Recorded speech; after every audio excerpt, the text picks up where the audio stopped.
बुद्धि का परिचय। आज मैं आपको एक छोटी सी कहानी सुनाने जा रही हूँ।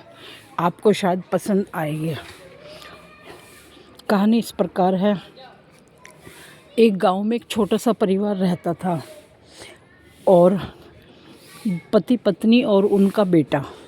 बेटे के नाम था सुंदर, और नाम ही सुंदर नहीं था, वैसे देखने में भी बहुत सुंदर था।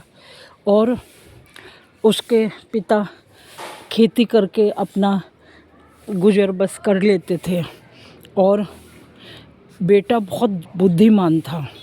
गांव में भी सब उसको बहुत पसंद करते थे और कहते थे कि रामदीन का बेटा बहुत बुद्धिमान है, इसकी बुद्धि अगर कहीं अच्छी जगह लग जाए तो बहुत अच्छा हो जाएगा।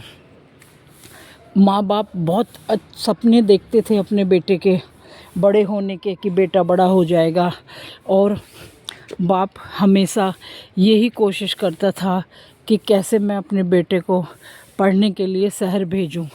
और वह इस प्रकार हर समय परेशान था, चिंतित सा रहता था। उसकी पत्नी कहती थी, कोई बात नहीं, जितना हमारे पास है अब ठीक है। वो कहते थे कि नहीं, हमारे पास हमारे लिए ठीक है, लेकिन बेटा बड़ा होता जा रहा है। तो उसके पिता ने, बेटा बड़ा हुआ, उसके पिता ने थोड़े पैसे इकट्ठे करे और बेटे को एक पढ़ाया लिखाया और बेटे से बोला शाम को कि बेटा, मेरे मन में एक बात है।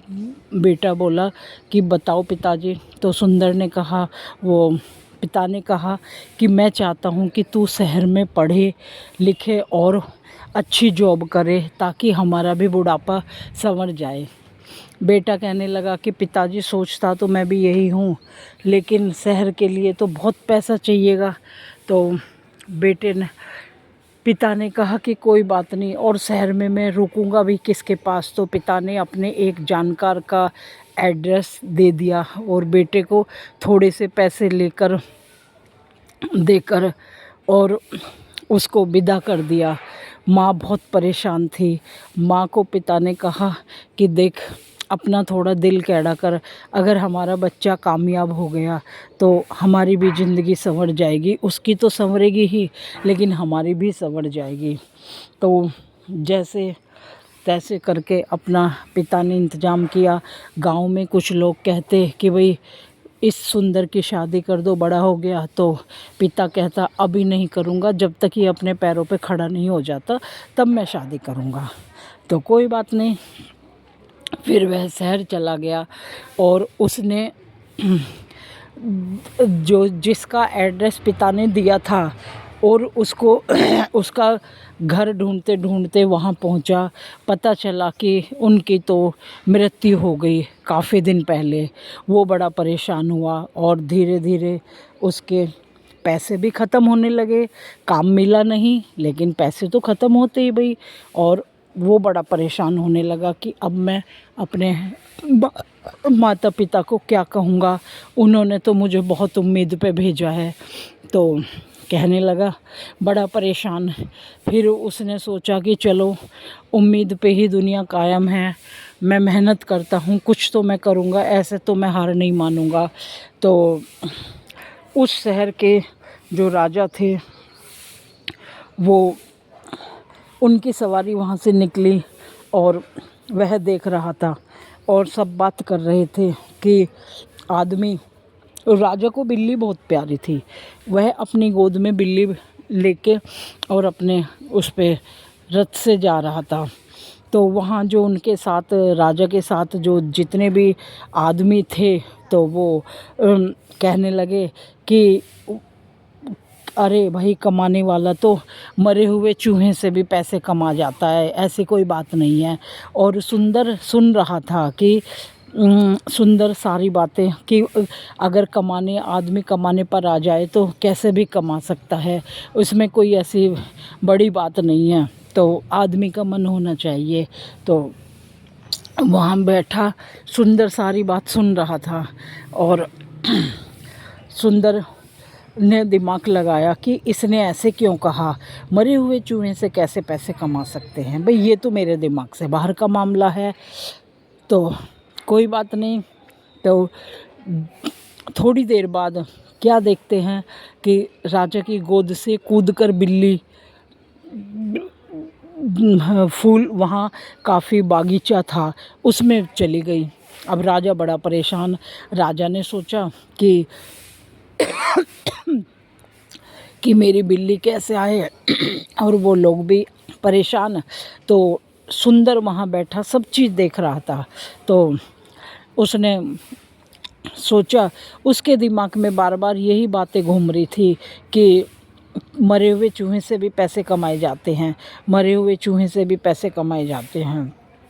उसके दिमाग में यही बातें घूम रही थी और वह अपने दिमाग से सोच रहा था कि ये क्यों कह रहे हैं इस बात को, ऐसा थोड़ी होता है। तो अब राजा ने उधर अपने आदमियों से कहा कि मेरी बिल्ली मुझे ला के दो वरना मैं तुम्हें दंड दूंगा। तो अब सुंदर के सारे पैसे ख़त्म हो चुके थे। वो बहुत परेशान था कि अब तो मेरे पास पैसे भी नहीं बचे और मैं क्या करूं।